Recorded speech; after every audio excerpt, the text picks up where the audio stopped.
Alright, every pony. Chapter 2 of Titanfall, the Equestrian Frontier.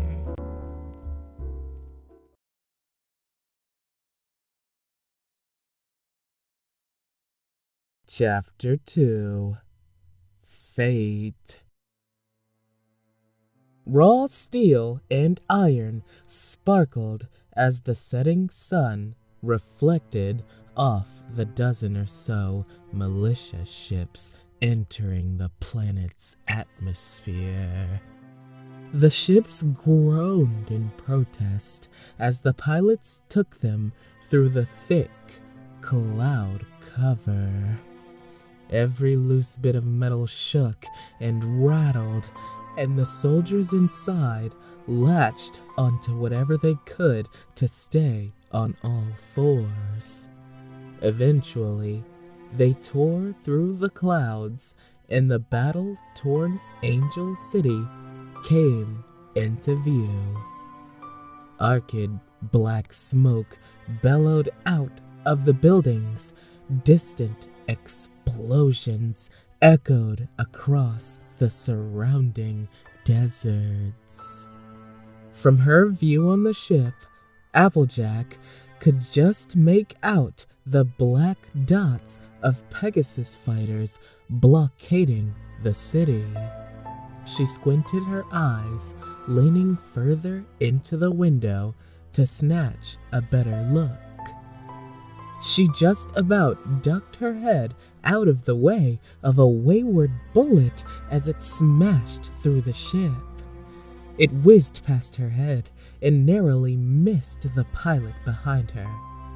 Still in shock, she tried to regain her composure, returning to her position. Applejack's heart was already racing, adrenaline building up in her body. She reached a hoof back to bring her visor down when she was interrupted by a friendly nudge on the shoulder. She quickly twisted round to see Caramel behind her. He offered a smile and mouthed good luck to her. Applejack nodded in return, activating her visor. Get ready! We're almost there! An Earth Pony at the ship controls called out in a gruff tone. The ship continued to shake as more and more gunfire began to be directed at their ship. We're gonna have to make this quick! He called out again, bringing the ship low across the city border. Applejack's mind went reeling as her HUD activated in her visor. I'll never get used to that, she thought angrily, gnashing her teeth as she tried to adjust her focus on the thousands of messages popping up all over her field of view. She looked over to the pilot, who signaled the 5-minute mark with his hoof. Applejack checked over her armor and equipment for the umpteenth time. She carefully slid her carbine out of its sheath and clasped it in her hoof. Without the levitation magic the unicorns possess, the Earth Pony Militia had to alter the design of their weaponry to suit their own needs. Feeling the cold metal in her grasp, Applejack shuddered and let out a deep sigh. Here we go again. She shut her eyes momentarily and prepared herself. In an instant, the ship groaned to a halt, shaking as explosions riddled the sky. The end of the ship creaked open and a freezingly harsh wind blasted into the ship. Fighting back against it, all of the pilots inside dashed for the exit, leaping into the air. Applejack followed Caramel, holding her breath as she leapt away from the ship. She looked down to see the cracked road beneath her coming up quickly to greet her. With a quick look over her HUD, she activated her thruster pack, almost winding herself as she sharply stopped in midair and flung back upwards. With the added momentum, she eyed the nearby rooftop and reached out her forehooves.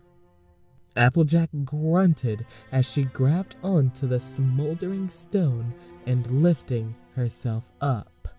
The static building up in her ears momentarily cut off as the gravelly voice of Strongleaf rang in her ear.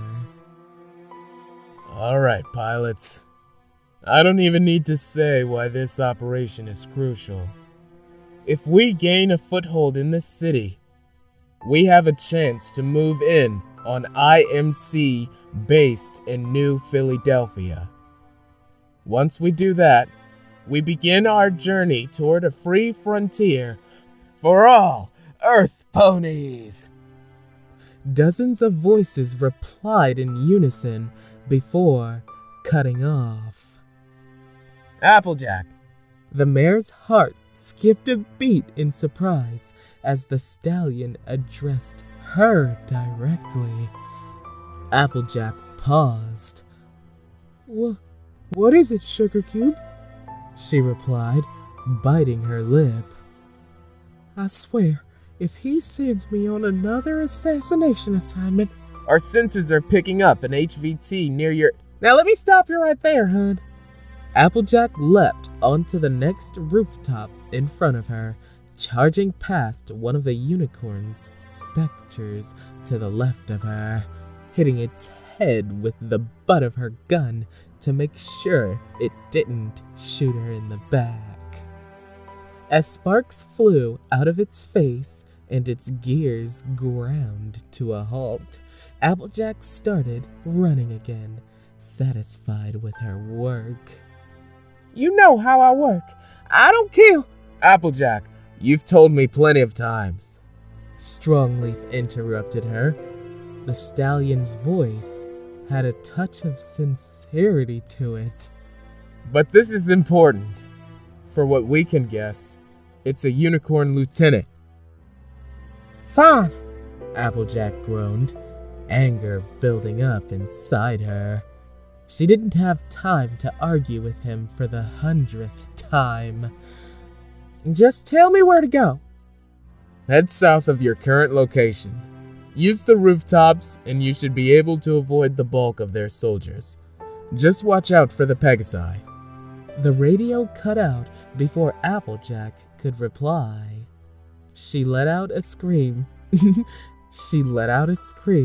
Now she was off the radio, cursing her misfortune. I hate the new frontier. She grabbed a specter's head, tearing it clean off with her hooves. More sparks flew. I hate it! I hate it! She boosted into a window, landing squarely on her hooves and darting down the corridor. Her hoofsteps reverberated off the walls of the building as she galloped into the living room. After hearing a loud gunshot beside her, she slammed herself against the wall, peeking around the corner. Her HUD glowed a brilliant red as it marked out the unicorn sniper in front of her. She edged her way into the room slowly, making sure to mask the sound of her hooves on the frayed carpet as much as possible. She moved up behind the young unicorn stallion, breathing heavily as she raised her carbine up tentatively. Come on, Applejack. Just take the shot. She bit her lip, her hooves shaking. He's the enemy. Just take the shot. The more she thought about it, the more she shook, her heart beating rapidly.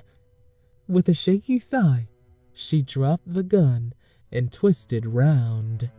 She bucked the stallion hard, sending him flying out of the window. She quickly rushed to look outside and breathed a sigh of relief when the unicorn groaned. Desperate to not get caught, she darted out of the house and boosted onto the next building.